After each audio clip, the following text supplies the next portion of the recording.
Salam saudara-saudara, selamat bertemu kembali dengan kami Good News TV. Bagi saudara yang belum subscribe, mohon untuk subscribe, like, dan komen untuk mendukung pelayanan ini. Selamat pagi saudara-saudara yang terkasih nama Tuhan. Saya ucapkan shalom untuk kita semua.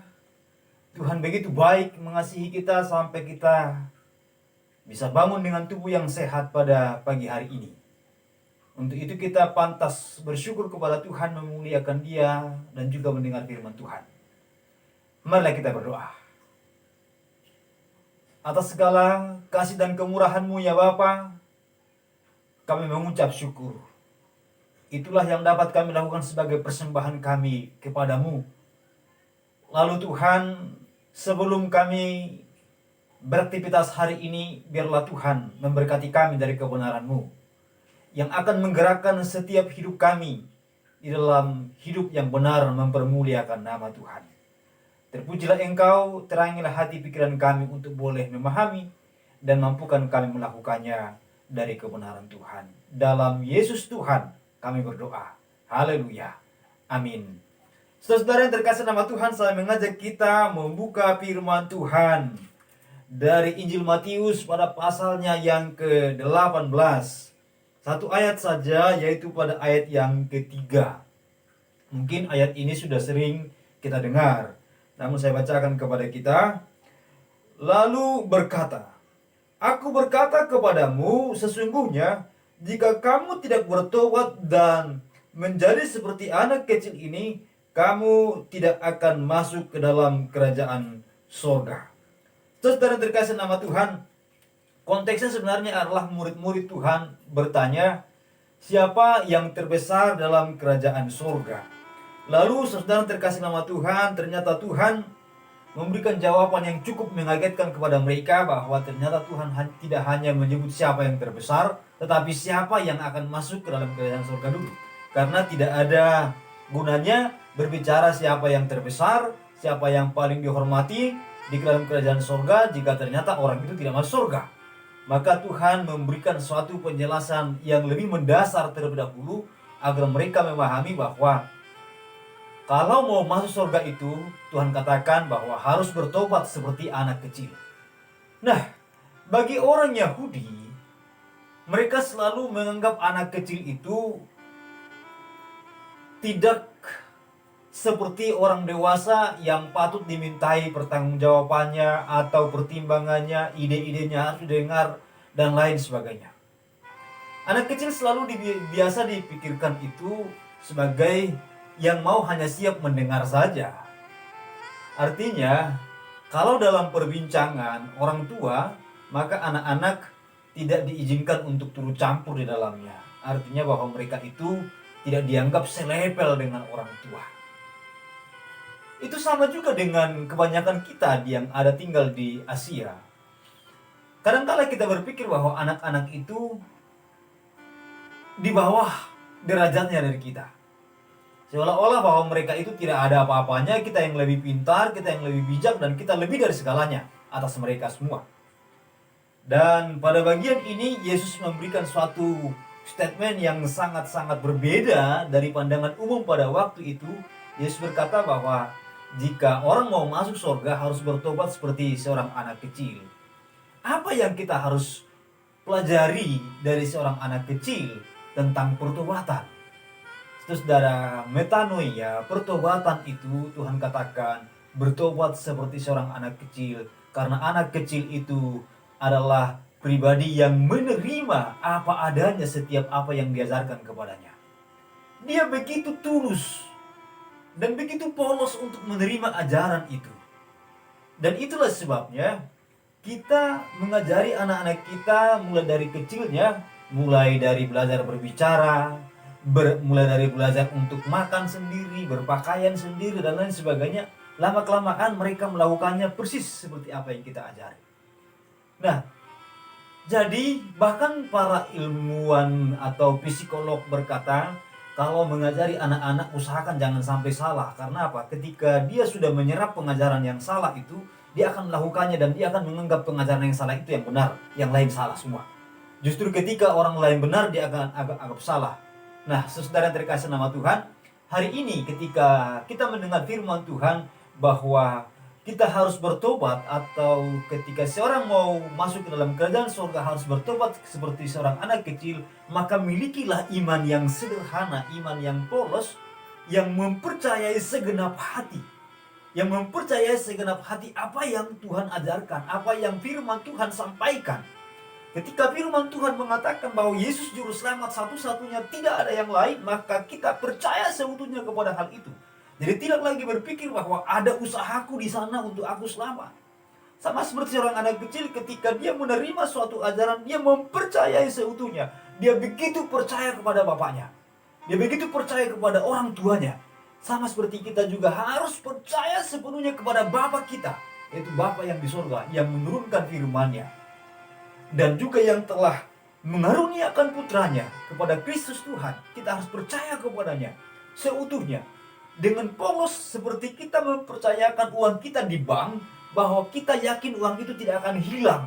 Atau seperti kita melewati jalan tol yang di atas, dan kita merasa bahwa kita yakin bahwa kita akan lewat sampai kepada seberang, atau melewati jalan tol itu dengan aman, atau jembatan kita lewat dengan aman, kita percaya akan melewati itu dan kita jalani.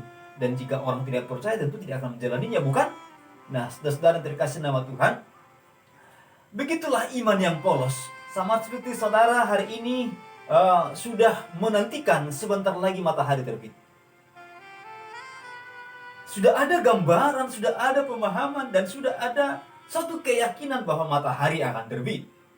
Walaupun mungkin orang berkata itu karena kebiasaan. Nah, justru itu kita harus membiasakan percaya seutuhnya kepada Tuhan. Sama seperti seorang anak yang percaya seutuhnya kepada orang tuanya, kepada bapaknya. Lain cerita kalau bapaknya pada di kemudian hari terbiasa untuk memberikan atau mengajarkan kebohongan atau menyampaikan kata-kata yang bohong. Pada akhirnya anak pun dikecewakan. Tapi kita kan punya Tuhan yang tidak pernah berbohong. Maka kita harus percaya sepenuhnya kepadanya. Sama seperti percaya seorang anak yang begitu polos. Saudara terkasih nama Tuhan. Yang kedua, bertobat seperti seorang anak kecil, bahwa segala sesuatunya baru baginya. Begitu dia lahir, dia tidak membawa pengetahuan apapun. Tapi dia begitu lahir, dia mendapatkan kasih sayang dari orang tuanya, pengajaran-pengajaran tuanya, dan dia terima. Dan itu sesuatu yang baru baginya. Dan dia mendapati pelajaran yang baru itu, ajaran yang baru itu, kasih sayang yang baru itu terus dalam hidupnya. Dan itulah salah satu sifat anak kecil. Dia menjalani sesuatu yang baru baginya. Saudara terkasih nama Tuhan, itulah sebabnya Alkitab kita seringkali berbicara, orang yang percaya itu disebut yang lahir baru. Yang lama sudah berlalu, yang baru sudah datang. Nah, metanoia atau change, atau kita sering menyebutnya change dalam bahasa Inggris, pertobatan, perubahan. Nah, saudara terkasih nama Tuhan, itu harusnya mencakup, kalau kita berbicara bahwa bertobat seperti seorang anak kecil, maka itu harus mencakup kepada perubahan hidup kita, dan totalitas perubahan hidup kita. Mulai dari perubahan pikiran kita, change of mind. Berubahlah pikiran kita yang mungkin dulu sebelumnya, sebelum kita percaya kepada Tuhan, mungkin kita berpikir bahwa saya akan selamat dengan usaha saya akan selamat dengan perbuatan saya. Tetapi setelah kita percaya kepada Tuhan, bertobat sungguh-sungguh kepada Tuhan, maka ada perubahan, ada change of mind, ada perubahan dalam pikiran kita, bahwa tadinya kita mempercayai kekuatan kita, mengandalkannya. Sekarang bukan lagi mengandalkan kekuatan kita, bukan lagi mengandalkan pikiran kita, tapi mengandalkan Tuhan. Ada perubahan yang sangat drastis. Yang dulu dengan kekuatan kita, yang sekarang dengan kekuatan Tuhan, dengan iman kepada Tuhan. Kemudian setelah kita ada perubahan dalam pikiran kita, tentu kita harus ada change of affection. Apa yang kita cintai, kita inginkan. Kalau dulu orang-orang yang belum bertobat atau kita sebelum bertobat, maka yang kita cintai, yang kita inginkan, itu adalah hal-hal dunia. Bagaimana supaya saya kaya raya dan tidak peduli apakah bagaimana caranya, apakah itu melukai orang lain, merugikan orang lain, tidak penting. Yang terpenting adalah bahwa saya memiliki harta. Dan yang terpenting adalah bahwa saya hidup di dunia dengan nyaman, tidak penting apakah surga atau neraka nanti, itu nantilah. Yang terpenting hidup saya sekarang aman, nyaman, makmur, dan tidak pernah berpikir tentang kehidupan kekal. Nah, mengapa demikian? Karena cintanya kepada dunia ini. Mengapa demikian? Karena cintanya kepada hal-hal yang jasmania. Tetapi ketika kita percaya kepada Tuhan, ketika kita bertobat seperti seorang anak kecil, berarti kita memiliki cinta kasih yang berbeda. Bukan lagi kepada hal-hal dunia ini saja, tetapi kepada Tuhan. Ada perubahan di dalam kerinduan kita. Sama seperti kerinduan anak yang ingin selalu dekat dengan orang tuanya. Saudara yang terkasih nama Tuhan. Kemudian, selain daripada change of mind, change of affection, maka kemudian pada akhirnya harus ada change of life. Artinya bahwa keseluruhan totalitas hidupnya akan berubah. Totalitas hidupnya akan berubah, yaitu hidup yang tadinya tidak mempermuliakan Tuhan, sekarang hidup yang mempermuliakan Tuhan. Jadi baik kata-katanya maupun tindakannya, bahkan juga setiap tingkah lakunya, semuanya itu untuk mempermuliakan Tuhan. Saudara terkasih nama Tuhan, begitulah seorang yang memang benar-benar mengalami pertobatan yang sesungguhnya. Bertobat seperti seorang anak kecil. Ada perubahan yang sangat luar biasa dalam hidupnya. Ada iman yang begitu polos dalam hidupnya. Iman yang sungguh-sungguh kepada Tuhan. Dan bukan hanya dibuat-buat, tetapi itu sungguh lahir dari hidupnya. Dan tercermin dalam tingkah lakunya. Kemudian saudara terkasih nama Tuhan, tentu di dalamnya juga pasti akan ada change of heart. Ada perubahan hati. Hatinya yang tadinya melekat kepada dunia dan kepada hal-hal yang fana, sekarang melekat kepada Tuhan. Ada cinta kasih, ada sukacita, ada damai sejahtera di dalamnya. Karena dia benar-benar tahu bahwa dia milik Tuhan. Saudara terkasih nama Tuhan, jadi milikilah pertobatan seperti seorang anak kecil yang begitu polos, yang begitu percaya, yakin sepenuhnya, dan tidak tergoyahkan. Mungkin kita sering mendengarkan kisah seorang tukang sulap yang mencoba melewati suatu jurang dengan melewati tali saja atau kawat satu saja. Lalu kemudian dia bertanya, siapa yang mau ikut? Lalu untuk saya gendong melewati tali ini. Lalu ada seorang anak kecil berkata, saya mau. Lalu mereka menyeberang sampai selamat. Lalu kemudian ada orang bertanya, mengapa engkau mau untuk menyeberang dengan bapak itu? Apakah engkau tidak takut mati?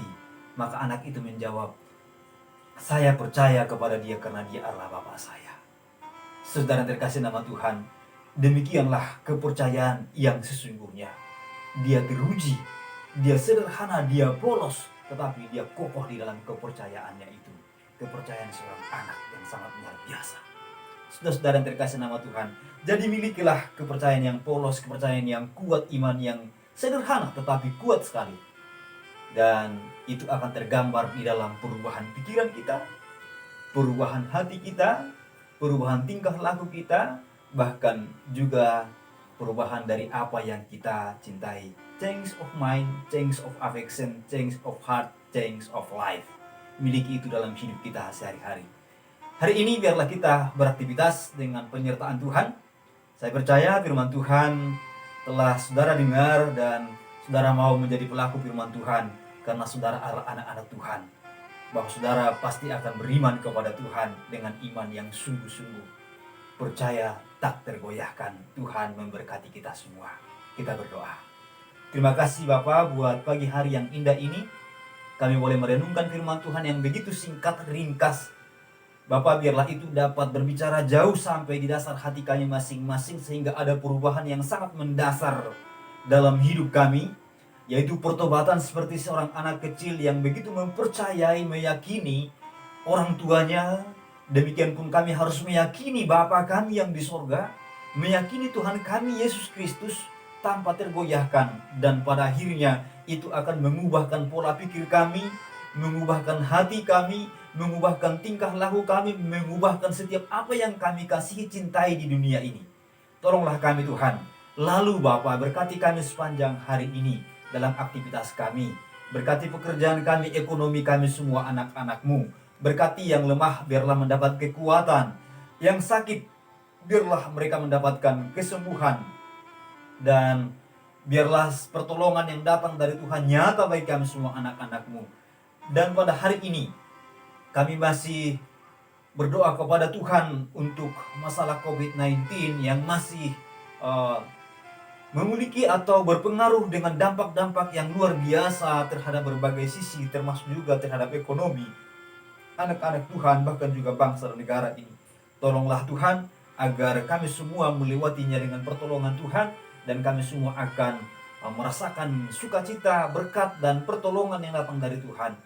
Dan Bapa yang Maha Baik, kami tidak dapat merinci satu persatu di antara saudara kami yang saat ini lemah fisik dan sakit, namun kami berdoa, biarlah Tuhan yang menyembuhkan mereka semua ya Allah kami. Ada saudara kami Tuhan di Cilengsi ya Allah kami, biarlah Engkau Allah kami yang akan menyembuhkan dia Tuhan. Dan tolong dia, biarlah kuasa Tuhan yang dahsyat itu memulihkannya. Itu kami yang ada di sana Bapa Surgawi, jamah dia ya Tuhan. Dalam nama Tuhan Yesus kami bersyukur berdoa. Haleluya, haleluya. Amin. Saudara-saudara yang terkasih nama Tuhan, biarlah kita semua beraktivitas dengan pertolongan Tuhan, dengan berkat Tuhan. Dan bagi saudara yang membutuhkan topangan doa, silakan menghubungi kami, baik bisa melampirkan di komentar di channel YouTube ini, lampirkan nomor HP untuk kami dapat kunjungi, dan dengan demikian kami akan mengunjungi untuk mendoakan saudara-saudara. Tuhan memberkati kita semua. Amin.